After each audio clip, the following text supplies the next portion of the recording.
Oi pessoal do Site Fino, eu sou Thiago Chagas, sou ator, comediante, faço stand-up comedy, carioca, estou morando em São Paulo e vou contar para vocês um pouquinho hoje aqui da minha história, do meu trabalho e da minha vida.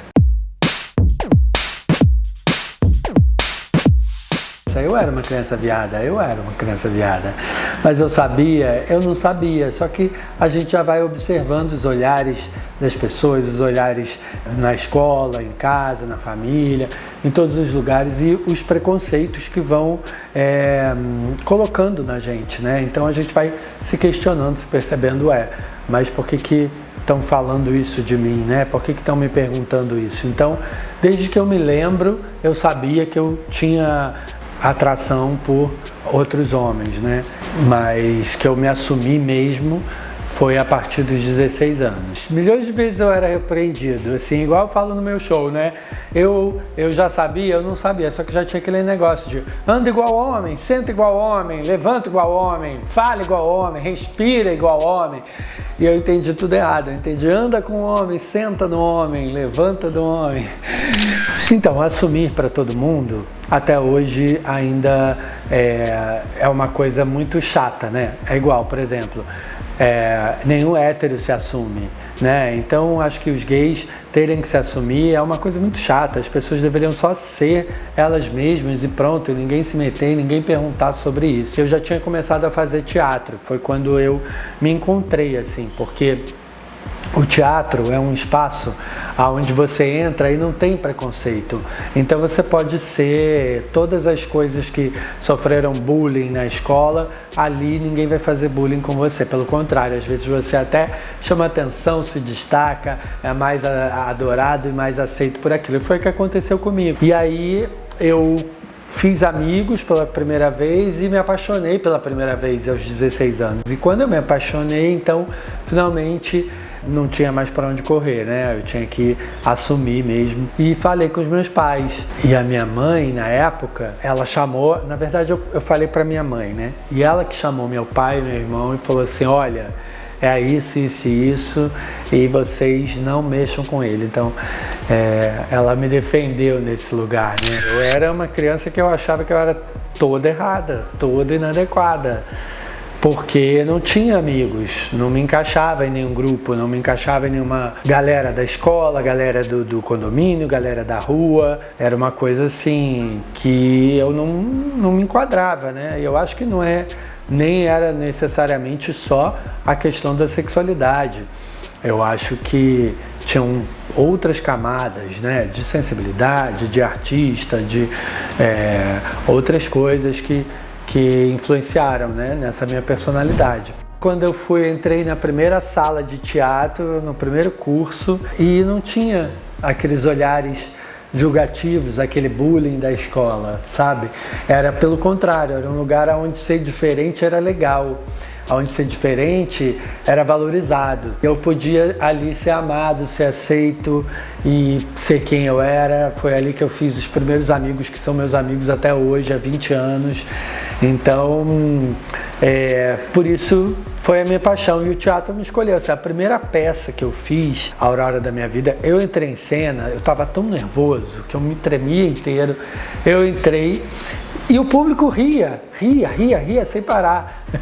E aí eu percebi então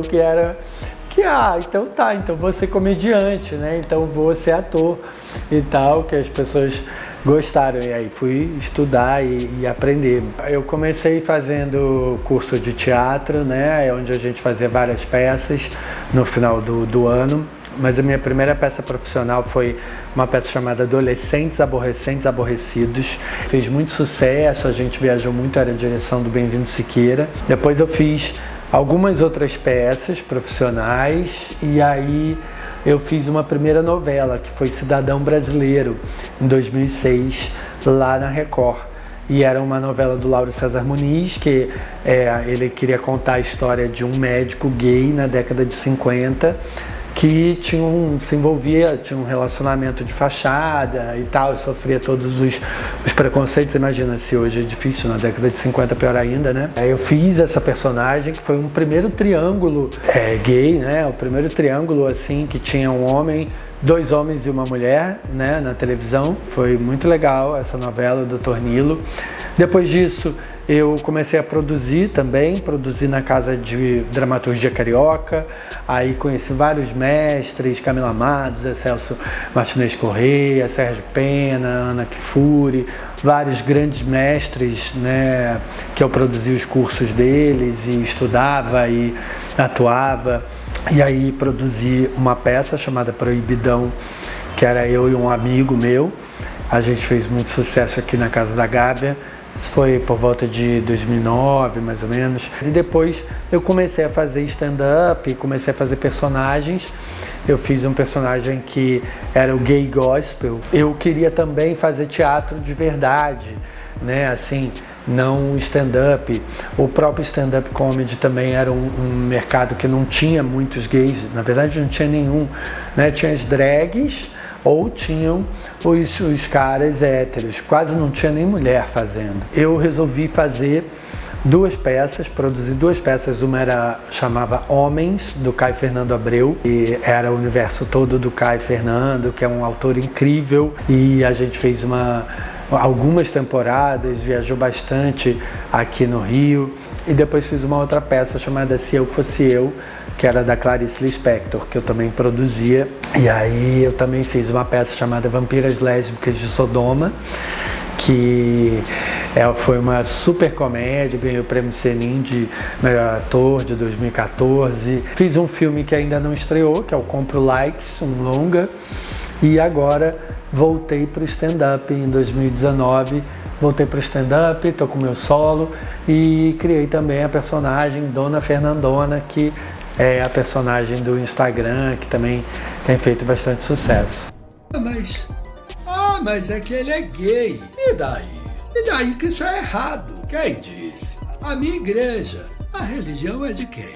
Minha. Então o que é que ele tem a ver? Mas é que é errado não ter filhos, né? Quem? Ele. Então o que é que você tem a ver, criatura? Mas é que eu não gosto, né? Não gosto. Então o problema é de quem? Ordinário. Esse solo, assim, eu acho que o stand-up comedy, ele é um ato revolucionário, porque você sobe ali sem personagem, sem máscara, e para dar o seu recado, para contar a sua história. E de alguma maneira são experiências que você viveu, são a sua infância ou o seu casamento. Enfim, você vai transformar alguma parte da sua vida em uma história, né, engraçada. Eu consegui criar esse texto, que é um texto que conta a minha trajetória nos anos 90, do bullying. Também coloco bastante atualidades, coloco bastante coisas do que tem acontecido, das notícias que aparecem no dia. Faço um pouco da Dona Fernandona, que é uma homenagem a Fernanda Montenegro. Então você imagina se a Fernanda Montenegro fosse fazer um stand-up comedy. O Gay Gospel é um personagem que eu fiz para a internet. Na época era o Gay Gospel que sobreviveu ao teto da igreja Ressarcer a Cristo, que desabou.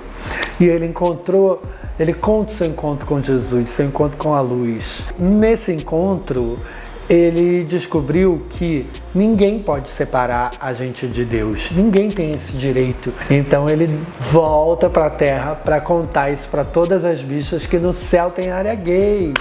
Era real isso, né? Eu fui para a igreja e realmente eu achava que eu podia ali encontrar uma espécie de cura, né? Como eu acho que muitas pessoas, muitos gays acabam também caindo nessa cilada. E o que eu encontrei mais do que nunca foi uma aceitação incrível de Deus. A minha relação com Deus ficou sã e salva, né? Porque eu acho que realmente uma das coisas mais violentas que os cristãos podem fazer é isso, é dizer para um gay que Deus não te ama, ou dizer que para um LGBT que você é uma abominação perante a Deus, e querer te separar de Deus, que é um conceito fundamental para qualquer ser humano.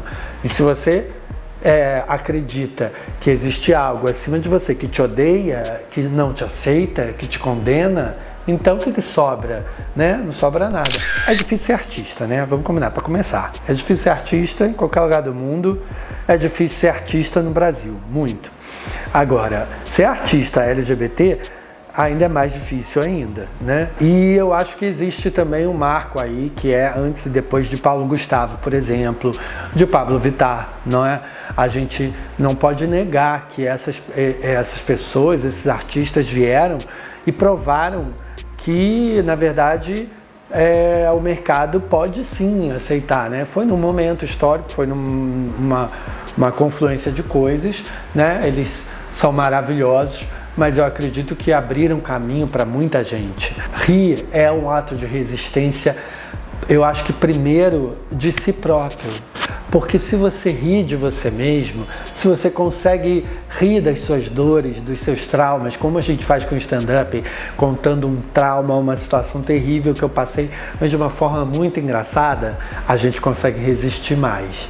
Se a gente consegue rir das nossas dificuldades, das nossas situações de vida, se a gente consegue não se levar tão a sério, a gente consegue resistir muito mais.